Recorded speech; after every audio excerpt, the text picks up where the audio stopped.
The case of 47-year-old Edward Elliott, who was found drowned in the River Thames sometime after leaving his lodgings in Peckham.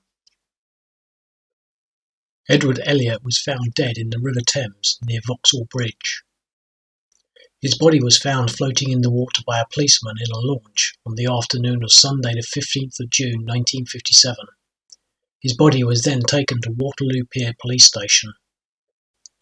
At the inquest, the police said that it was not possible to tell where the body had entered the water in relation to where it was found due to the different tides experienced.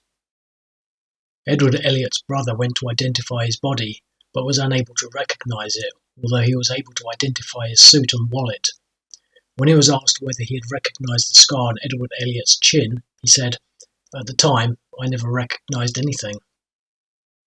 His brother said that Edward Elliott had worked as a paper warehouseman and that he had lived in digs at 63 Stanbury Road in Peckham.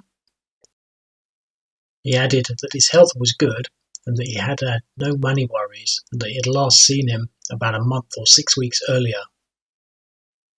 When the coroner asked Edward Elliott's brother whether Edward Elliott could swim, he said that he could and that when they were kids that they used to swim a lot.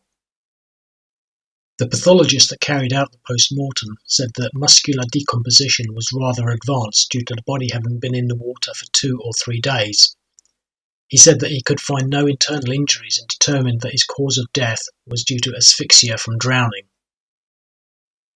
The man that Edward Elliott had been lodging with in Stanbury Road said that he had been friends with Edward Elliott since Easter 1946 and that Edward Elliott had come to live with him at his house about 3 months earlier. He said, "I last saw Mr. Elliott at 8:10 p.m. on Wednesday, June 12th. He was sitting on the steps surveying the evening and off he went." He said that it was only when Edward Elliott didn't show up for tea the following day that he began to get worried, as he had otherwise usually been so punctual. The coroner's officer said that he had been to Edward Elliott's lodgings to have a look, but that he had found nothing that might bear on his death.